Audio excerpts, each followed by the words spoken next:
I'm Maddie. I'm Bleeves, and we're here for the Chicago Bearscast and another heartbreaking defeat for the Chicago Bears as they fall 26-31 to the Detroit Lions in a game in which they were up 26-14 with 4 minutes and 15 seconds left. And I'm just going to say for the record, I'm pretty sure Dylan Cease made them lose. Oh my God. Shut up. No, he didn't. He's still on the white side. I have been out on Twitter saying that, Justin Fields fumbling at the end of the game certainly doesn't help anybody. And the great player that we want him to be, he's clearly not, no matter how you break it out. Does that not mean he's a good player? He's a good player and he can lead a team to victory. But, what happens in that same situation with Aaron Rodgers? Just tell me what you think. I mean, he goes down the field. You look down, you already told me. What happens with Tom Brady when that happens? Yeah, he wins the game. I think Right. there was enough time to win the game for sure. Well, at least get a field goal. I'll ask you an even simpler question. What happens when Jared Goff has the opportunity? Well, he got down the field. 2 touchdowns in 4 minutes. Okay, so I'll argue though. Why are we running the ball? To burn timeouts.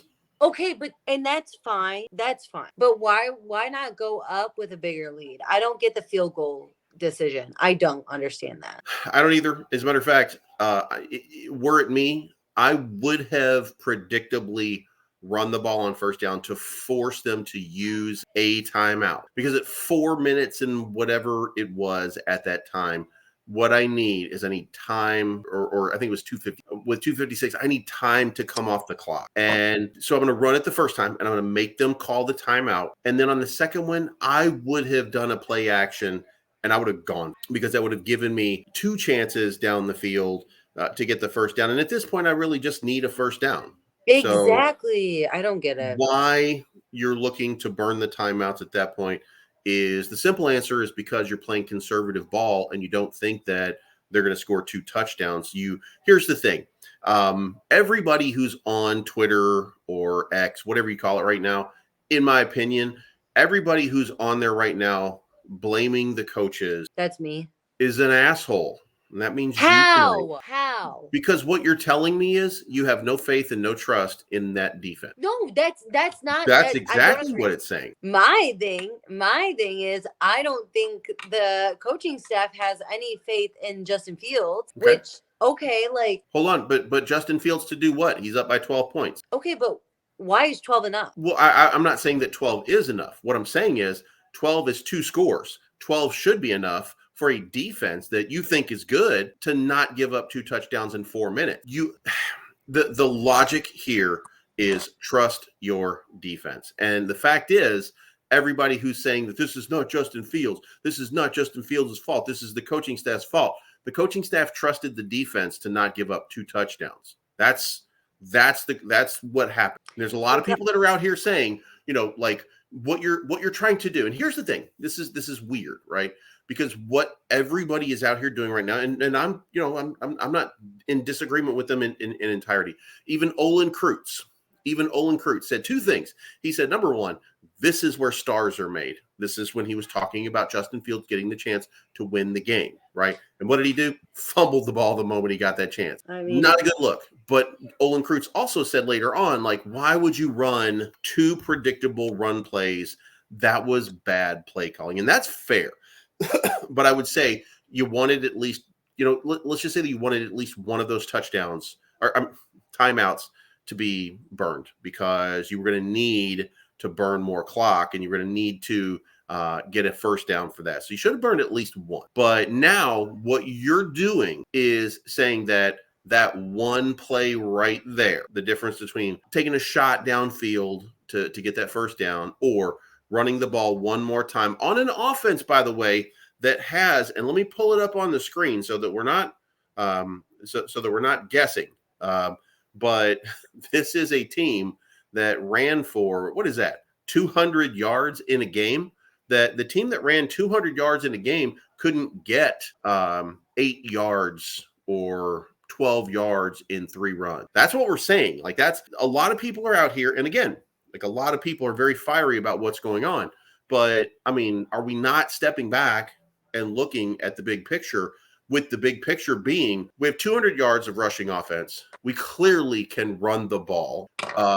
We have 4 minutes. We have a defense that's only given up 14, 16 points to this point. We should be able to win this game. There's no reason this defense could not put together a performance which would allow us an opportunity to win this game. So from that standpoint, go ahead. I mean, well, so why is it not the defense's fault then?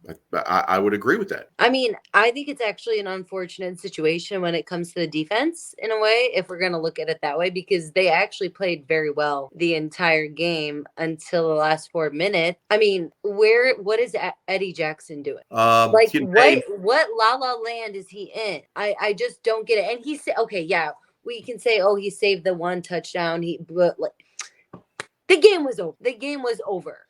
Honestly, at that point, let him have the touchdown. Why waste the timeout situation? I'm really heated. I just don't get what Eddie Jackson is doing, or I don't know. But in my opinion, like, the defense did their job until the last 4 minutes. Right. And I don't know. I you didn't think about it. You didn't think about it the way I'm thinking about it. Wait, what? What do you mean? That the defense had only given up 14 points, and that why would you not trust your defense to not give up 2 more touchdowns in 4 minutes? You're looking at this as an absolute coaching meltdown. And I'm not disagreeing that there's obviously a coaching problem. There's obviously an offensive coaching problem. Luke Getsy is obviously a problem in at least some small or minor or major way. He is a problem. He's not understanding the nuance of Justin Fields. He's not playing to his strengths. He's not asking him, what is it what's going to make us better? What can I do for you? Like, I think he's trying to do what he wants instead of what Justin Fields is good at. I will grant anybody that, which is why I'm a fan of Tyson Bagent, because I think that Tyson Bagent is better than Justin Fields. That's not even in the multiverse. Is there a Tyson Bagent that's going to be better than the stud that is Justin Fields? But it's the type of game that they're playing. He's just more suited to it. Yeah, and I think that's a fair argument. I don't know. I'm biased. Like, I just think the coaching staff is awful. I would never play conservative if I was a coach, though. I just fully believe more points are better. And, you could argue, oh, well, we were banking on the defense to come through, blah, blah, blah. But, like, the reality is, I just think I would rather have a touchdown. I don't care what the defense is going to do. Okay, they can't score 3 touchdowns then, like, I just don't get it. Like, 5 minutes in football is a lot of time. We all know that. We have been victim to that. Okay. We have literally been victim to that multiple times here. And it's unfortunate. Going into this, I had full trust in the defense. I don't know how they didn't pull through. I truly don't. I don't get it. Eddie Jackson's soft. I want him out. Like, I want him gone. I just don't. I don't agree with that. So that's one player on the decline on a team that's starting, but not yet getting a pass rush. And here's what you have to consider: this was a 3-step drop. 1, 2, 3, make the play, so that the pass rush could not get to Jared Goff. 1, 2, 3, make the play. How can you not? And it's not just Eddie Jackson. Eddie Jackson is a safe. How can nobody be covering? And here's the other part that we should probably point out. You're only rushing 4 guys, which means that you have 5 offensive linemen, maybe even a 6 with your tight end who's releasing late, or a back. So you only have 3 or 4 receivers at any given point. Maybe you let a 5th come out of the backfield. How are you not able to cover for 3 or 4 seconds? Now that right there is zone. I mean, obviously it's zone coverage, and you're playing prevent to try to keep, you're playing soft because you're trying to keep everybody in front of you. But I mean, you go against what it is that got you there, and maybe that's a breakdown in the coaching. But here's the thing: something that I learned in football early on is it's never the coach's fault; it's the player's fault. The coach is called to play. So here's the thing: the coach called an obvious play to run the ball, right? Well, what's the team supposed to do, and what's the running back supposed to do? They're supposed to execute that play. Okay. So if I call a running play, you're supposed to get me 4 yards. So I call a running play, and you get me stood up at the line, and now that other team calls a timeout. Right now it's second down. Well, we're going to do it again because that's what you're supposed to do. Is you're supposed to get me those 4 yards. You give me those 4 yards, it's 3rd and 6. I have a different host of options in my plays that I can go to, and then it doesn't happen again. So, the players have to execute. And up to this point, they had been leaning on the Detroit Lions defensive line, and they had been pushing them around for 200 yards. Yeah. This is a very weird time of this game for the Detroit Lions to say, okay, no more. And for the Chicago Bears defense to say, you know what, plenty more. Let's go. Yeah. So the dynamic of this game, I think, changed a lot in that last 5 minutes. And obviously it was to the detriment of the Chicago Bears. And you have to coach. I grant most people that you have to have good coaching and you have to have, but the players still have to go out and execute the plays that are being called. So, what's the, what is your take? I mean, what do you think? Because I look at it from the coach's perspective that, that I'm telling you what you have to go out here and do. And I'm telling you, you've been doing it all game long. Why are you going to stop right now? Yeah. I think I look more at from the players perspective, and how do you not realize, okay, the Detroit Lions defense is tighten up now. Why not make a short throw or do something, or have Justin run the ball, just to get the first down? That's all we really needed. And to burn the clock. I don't know. I truly just at a lost words. Honestly, I don't know what to say. I'm not no football guru, whatever. I'm no football coach. It's just frustrating to watch. I don't think that we use our players to our best suits, I just don't. And it starts with the quarterback too, and maybe Justin Fields, they believe that he isn't for this system. That's fine, but why even bring him back then? Well, what are we trying to do here, people? Honestly. Okay, let me play devil's advocate. Let me say that I want to bring him back, and from my understanding, both he wants to come back and they want him back. Okay, and we operate under that. Then how do you fix the problem? Right? Well, you fix it by getting rid of Luke Getsy. So let's just say that the Bears, who don't make any midseason moves unless, somebody's doing something crazy. I don't know what happened with the defensive coach. No, none of us are ever going to know what's going on. I don't think we're ever going to know, but he did something and had to be let go. Otherwise, he'd be there until the end of the year, right? Yeah. I mean, we've established that that's who they are and that's what they do. So then the question would be, are fans, I guess, overcoaching right now in saying that, because you can't do anything with Luke Getsy right now. I know you want to fire him. I know everybody wants to fire him. But what if he's gone at the end of this year and they bring in somebody who's a quarterback guru, or a real quarterback guru who allows a player like Justin Fields to play his type of game? What if that's the move? And you recognize, and here's the thing: what if Matt Eberflus because Matt Eberflus took over the defense and the defense suddenly played a lot better. Yeah. Not great, but better. I agree. So what if all of these pieces are starting to come together, and the problem here is that the offense just can't put up 28 and 30 points. 26 points is not 28 points, no matter how anybody shakes it out. But how do we do that? Well, offensive coaching, right? That's how we do it. And we scheme for what he's good at. We're not doing that. So we get rid of Getsy and we bring in somebody else, but you can't rewrite the offense. You just can't in the middle of the season. Yeah. I mean, I think it's a good argument for you. I know you were saying how at the half it was only 14-10, I think. And in recent games, we've been putting up a little bit more of numbers, I would say. But there's from a fan's perspective, there's clearly a disconnect between Luke Getsy and Justin Fields.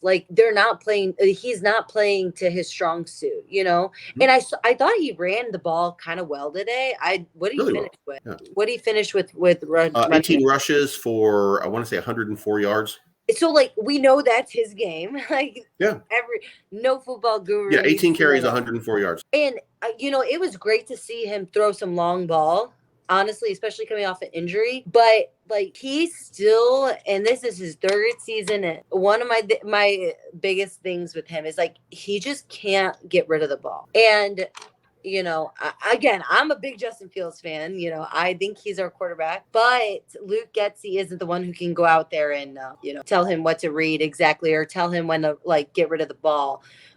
So it's unfortunate, with the fumble at the end of the game too. It's just just get rid of it.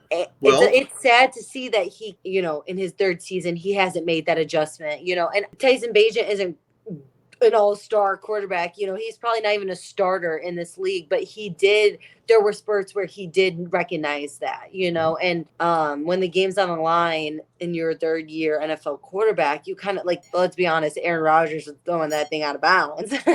So I don't know. I mean, your quarterback is your number one person, and Luke Getsy and Justin Fields are not not clicking. So one thing that you do at the beginning of the game is you script your plays. The scripted plays, the Chicago Bears absolutely dominated that first drive. Yeah. Came in with a touchdown, made a great drive, and then went 30 minutes without having another sustained or well-executed drive. And I know that it's so tough because, you want the right play call that you think. And there are some that are obvious. I'm not dismissing it, but at what point is it's not Luke Getsy every time. It cannot be Luke Getsy every time. You can't go from Luke Getsy just schemed this first drive. You call your plays for the first drive, and you script your plays. So Luke Getsy went out here, scripted a touchdown drive, and then went 30 minutes before another touchdown drive. Yeah. And that was a field goal. So it can't always be Luke Getsy. At some point, that it has to be that he's just not getting rid of the ball fast. He's making those small, minor mistakes that, when you give more time, compound and become major mistakes, because it puts you behind, or it makes you, you have to go a little bit harder. You have to go a little bit faster. You put a little bit more pressure because you're not performing early. You're not making those plays. You're not making those throws. You're not getting whatever it is that you're looking for, whatever that piece is that's missing. You're not making that happen, but you already know that it could have happened because you had that opening drive. So how is it? It cannot all be Luke Getsy. He's just our clever foil. In my mind, he is our clever foil right now. And, again, I admit he has a lot of work to do to learn how to coach, manage the Chicago Bears and Justin Fields, but it can't all be him, because, again, he calls plays. You have to go out and execute it. Yeah. And if the players are not executing the plays to their best ability, you're going to get the results that you get. Yeah. I mean, I don't know. I just am a Justin Fields fan, and I see the athletic ability. I like that, and I think that's what the league is a lot today too. I don't even know how we move forward. I don't want to waste a number one draft pick on a quarterback. I have to be honest, I don't. And I know we were talking about this last time, to trade up and get lower picks or whatever, more picks, whatever. Either way, I don't think Luke Getsy comes back next year. I don't truly. Matt Eberflus should not have a job. But then I think we need to go into question, okay, Justin Fields has another year, and then what do we do from there? Because if he doesn't work with another system, then clearly he is the problem. That's the biggest thing. But I don't know. I just, what you see on Twitter too, and it's always oh, it's not him. It's not him. As fans, we don't really know, There are many people out there who like Justin Fields because he looks like a quarterback that they want him to look. He's muscular. He's handsome. He's got matinee idol looks. He's big. He's funny. He's engaging. He loves the game of football. He's got everything that you want in a star football player except the game. So people love him. He's a humble guy. He works hard. He gives back to the community. He does all of the things that you want in a quarterback. If this were 2018, we'd be calling him Mitchell Trubisky.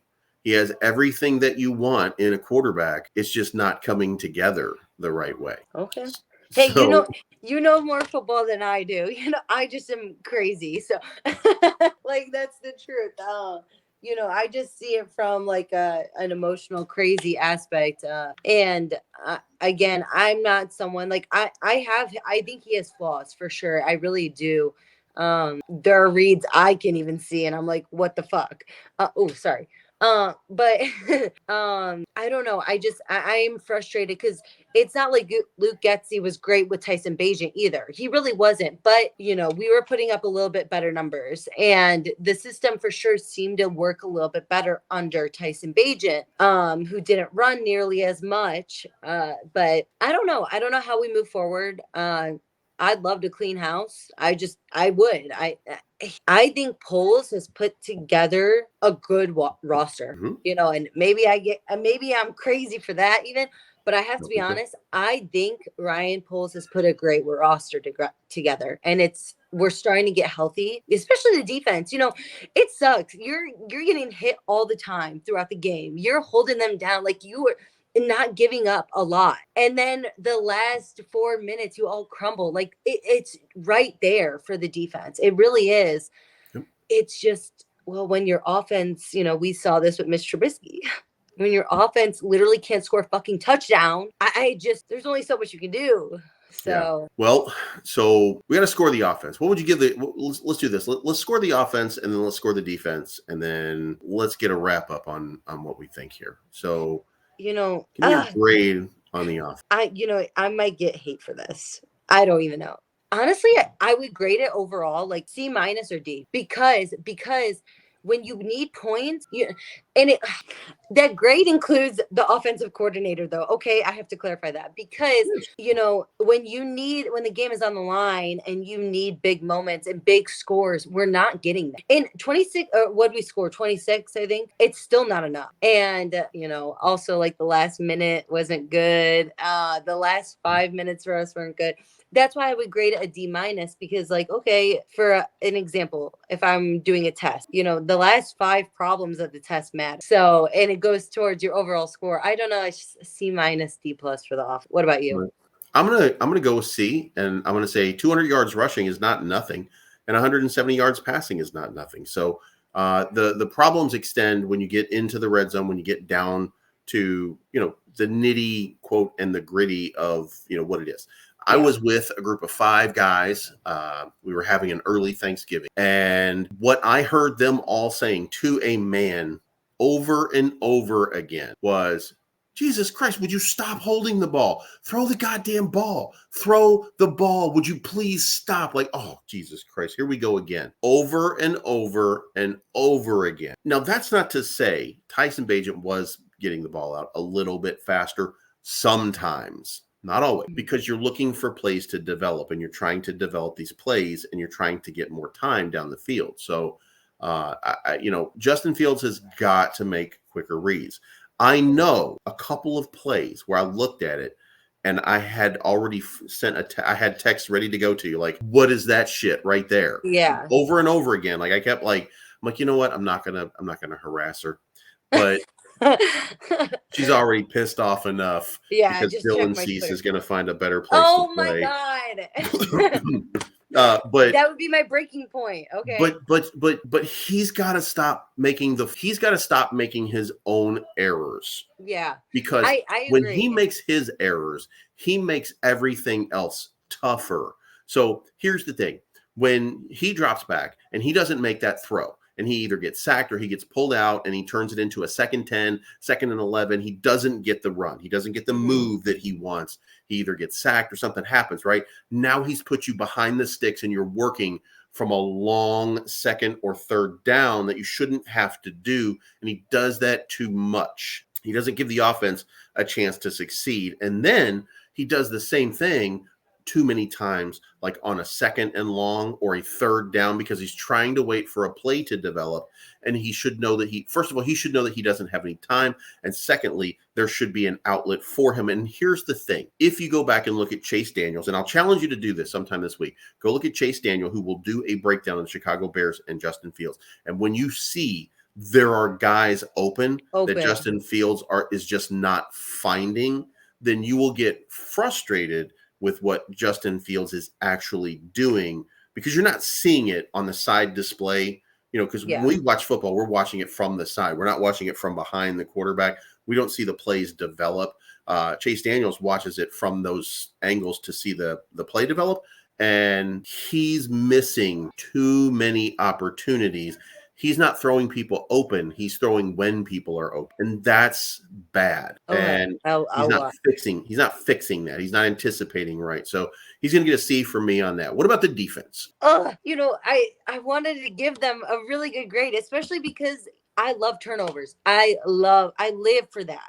Like my football is turnovers. That's my pride and joy for that. Okay. But like I would argue, a C because like again, when the game is on the line, where's the dog in you? Like I don't mean to be cliche, but seriously, where's the dog in you like to be like you're not scoring? You are Yeah. not getting down this fucking field, And it sucks because I think Justin Fields has the fight in him, and there are players on this team. I think they have the fight in them. It was great to see some pressure a little bit more. I wish we could get a little more. But again, when it matters, the defense they can't tackle anybody. Everybody's wide open. It's really unfortunate. I mean, I'm gonna give him a C because I love the turnovers, but again, you failed the test. Like, so what about you? I'm going to go D because you don't give up 28 points in a game and get a good rating. Yeah, that's No fair. matter how you look at it, the worst defenses in the league give up 4 touchdowns a game. You just gave up 4 touchdowns in a game. You're the worst defense in the league. Literally, and they only did it in the last 4 minutes. Yeah. Like they would have been top defense if they if they would have just done their fucking job, It's extreme. I tweeted this. I would rather lose by 20 points. I'm not lying. Like I am not lying. I would rather get blown out. I would rather be so bad that like we don't even have a chance because it's more heartbreaking as a fan. We get way more emotional and then we get mad and blame everybody, when clearly the whole team has problems. It's just really frustrating. I don't want to lose by that. I don't. Fair enough. I mean, I think that look, I think the Bears have problems. I think the Bears are better now than they were back then. I think that even though Tyson Bagent has twice as many wins as Justin Fields for this season. Oh my God. You love him. I just like saying that.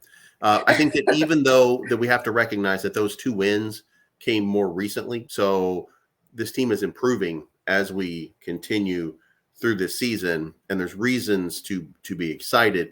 Is something like this something to be excited about? Of course not. But this was a breakdown for what was otherwise a very good game. And it was a complete game, and if you deduct the last 4 minutes. Right. So you just have to learn how to close out games. Jared Goff, he's been to the Super Bowl. He knows how to close out games. He's a player, and he understands, and they coach to his strengths. I can't tell you how many times like you just watched it over and over and over again. 1, 2, 3, pass. 1, 2, 3, pass. Yes. 1, 2, 3, pass. Before the pass rush has a chance. Not that they couldn't get to him, but they didn't have a chance to get to him. 1, 2, 3, pass. The Bears secondary, which had been playing pretty well, is now playing very poorly when it matters, and they're giving these teams opportunities that they really shouldn't have. And I hope that part improves.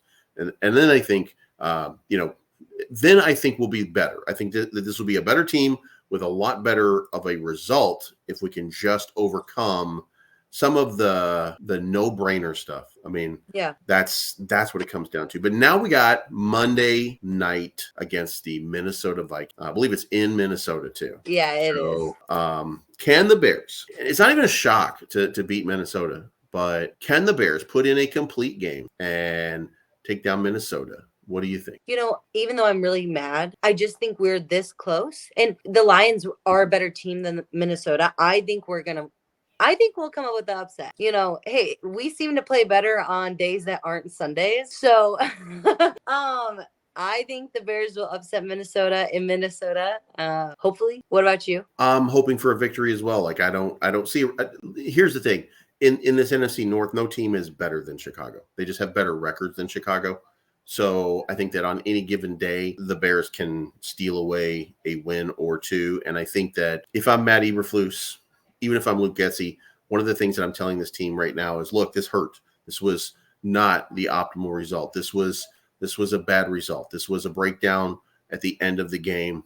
We made mistakes. You made mistakes. We're a team. We all made mistakes together, but we were close. This was that moment where we should have won this game. We should have put this feather in our hat. We should have beat the division leader, and then we should have been off to Minnesota with a victory, and we should be putting together 2 straight victories here, and we're not. But let's go put one together, and then let's build from there through the end of the season. So, I mean, I think that's what I would tell.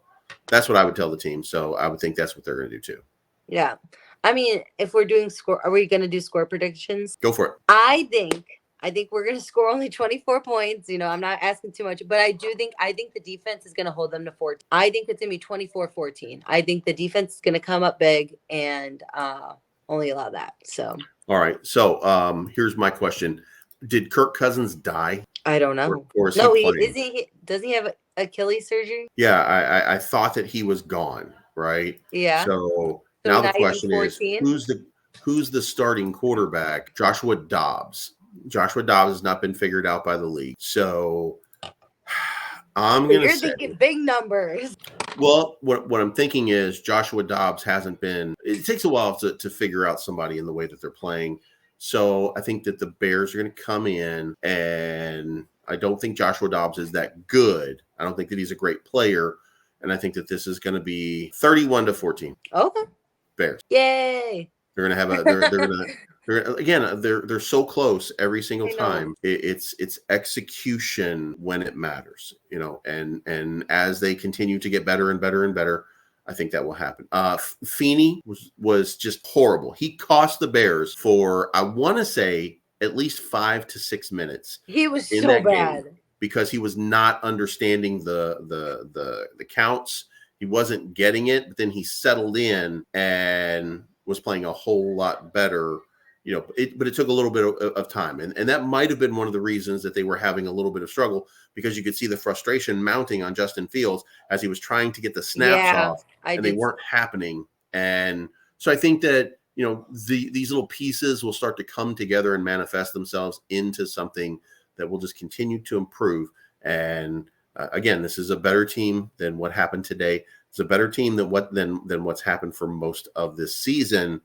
And those teams that can always just kind of stick around with at least the decent teams, they eventually find a way to start winning. And you know, at any moment the Bears are going to find a way to start winning, and it'll start with a nice big in your division SmackDown. And I think that SmackDown is coming next Monday night. So make sure you tune in.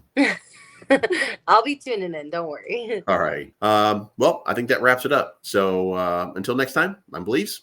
I'm Maddie. And we will talk to you again very, very soon.